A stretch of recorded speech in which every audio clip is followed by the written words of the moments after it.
Holy shit, y'all. The Substance is the latest film written and directed by Coralie Fargeat, and in it we are following Elizabeth Sparkle, renowned for her aerobics show. She faces a devastating blow on her 50th birthday as her boss fires her.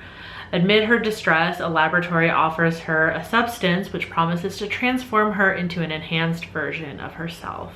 This is Fargeat's sophomore debut, her first film, Revenge, a movie that turns the vile rape revenge subgenre on its head. I personally really love the way it handles that subject that is very often handled by male filmmakers, and I made an entire video on the difference in those movies. I'll link it up here if you wanted to watch it. And The Substance is no different in the way that it talks about issues surrounding feminine beauty standards, especially in like Hollywood and show business. We will be diving into these themes in depth, so this is your spoiler warning. If you haven't seen The Substance yet, I would really recommend, I hope you haven't really watched any reviews on it or anything, and just go in as blank a slate as you can. It was made clear even from the trailers for this movie, which really didn't show anything, and I loved that. Just another great example of a trailer done right. But it was made clear that this is a movie about society, maybe slightly more specifically show business, and how it hates aging women. It's not enough just to be beautiful, you also have to be young. And as soon as you're not, you're cast aside. That's what leads Elizabeth to try the substance, which is aptly named so it can be a stand-in for pretty much every beauty trend, quick fix, and treatment that has ever been.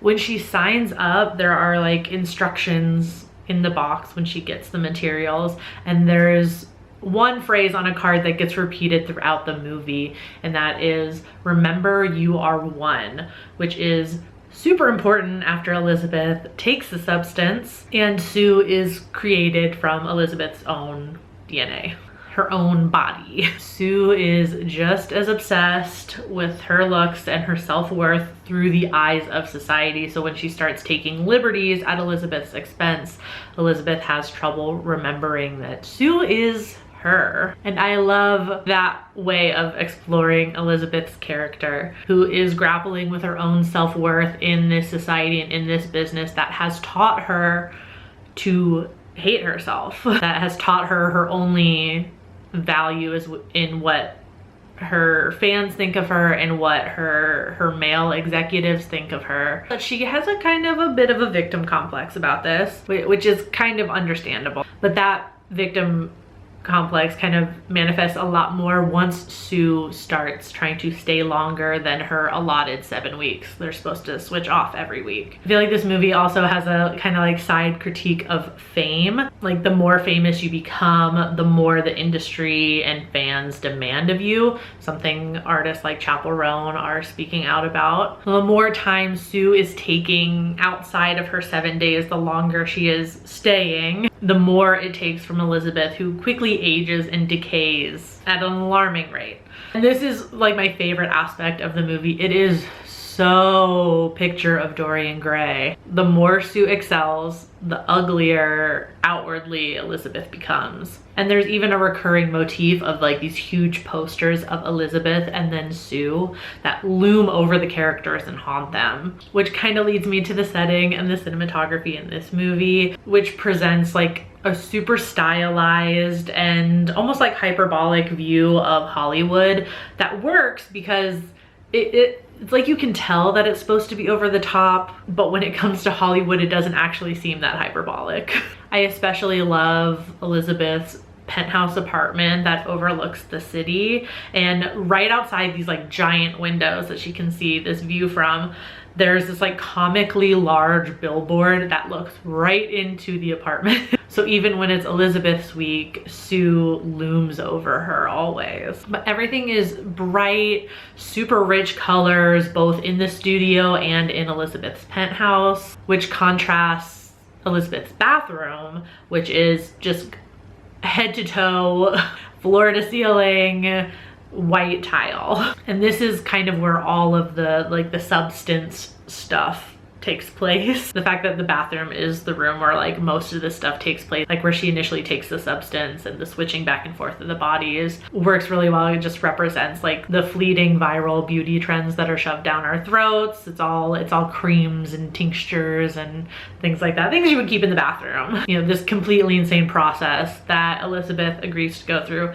is just like it's another beauty regimen that you keep in the bathroom. But as I said, the bathroom is pure white, super medical, sterile, clean feeling, and it makes that first substance use scene where Sue emerges so incredibly stark and unavoidable. And speaking of that scene, I have to say that's one of the craziest body horror moments I've ever seen. The eye thing, oh, the way I wanted to scream in the theater. And then that whole process of taking, they call it like stabilizer in this process, but it's like, I don't like, what the fuck is it supposed to be, like spinal fluid or something? Like just that process alone is wild. And then when Sue decides like she's gonna stay a little bit longer than her 7 days, she has to keep taking that to be stabilized, and the more she does, like the murkier that like liquid that comes out becomes, and it's like pus and like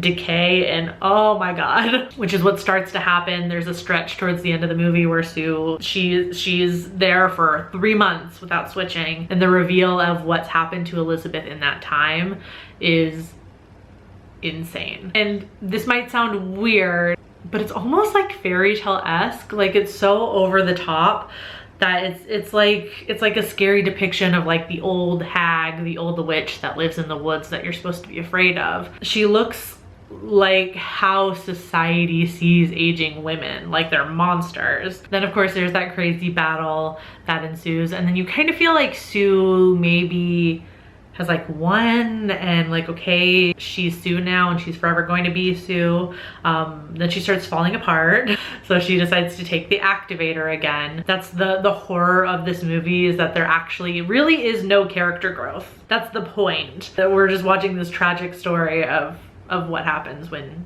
you can't change. So Sue takes the activator again like she's not supposed to, and it's like that initial scene at the beginning of the movie somehow becomes worse, and a true monster is created in this moment. But Elissa Sue, as the movie dubs her, still tries to go do the New Year's Eve show in front of tons of people, and that leads to possibly the most insane gore scene ever put to film since like Brain Dead. And I think you know which scene I'm talking about if you've seen that movie. The way the audience reacts to Elissa Sue is also super comical. It's like an old monster movie, you know, like women stand up in the crowd and just kind of like point and scream. People start crying, like it's so ridiculous. And then because why not, you know, she's not supposed to have done this thing, and obviously she's become a grotesque version of herself.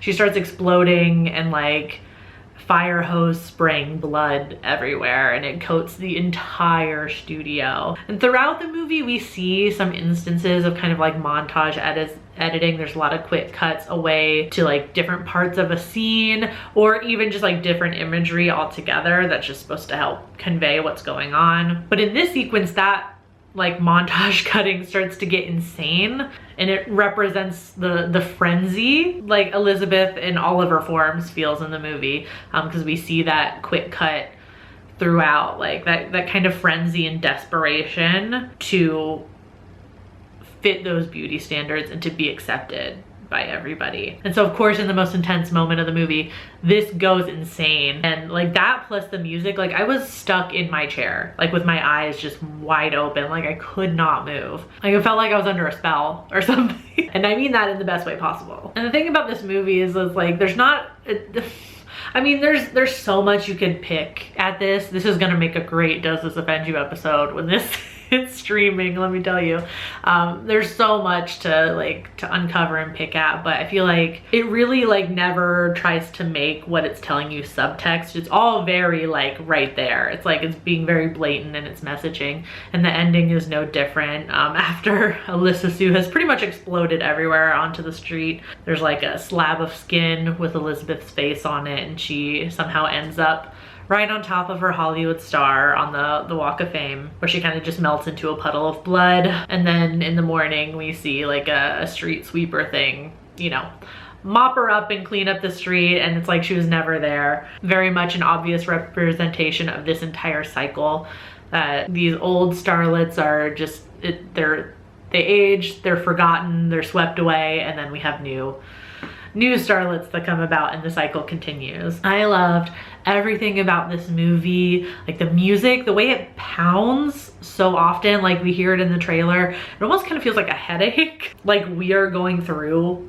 like the body horror as well, like it's gonna make us as uncomfortable as possible. I love the intense editing, the frenzied cuts that I was talking about, the extreme close-ups to convey every freaking emotion. And I just ultimately love this character study of this woman who has been shaped by beauty standards that men created, and it's perpetuated by Hollywood, show business, society, and it literally creates a monster out of Elizabeth. She's ruthlessly ambitious and self-obsessed. That's how she was created, which is what comes out in Sue, because Sue is Elizabeth. So Elizabeth now has to confront the worst parts of herself, like Frankenstein's monster, but wrapped up in this like perfect packaging. It's not a movie I'm gonna forget anytime soon, and I cannot wait to watch it again and again and again and again. Now I'm really hoping if you made it this far, you've seen the movie already, or you came back and you watched this because you saw the movie.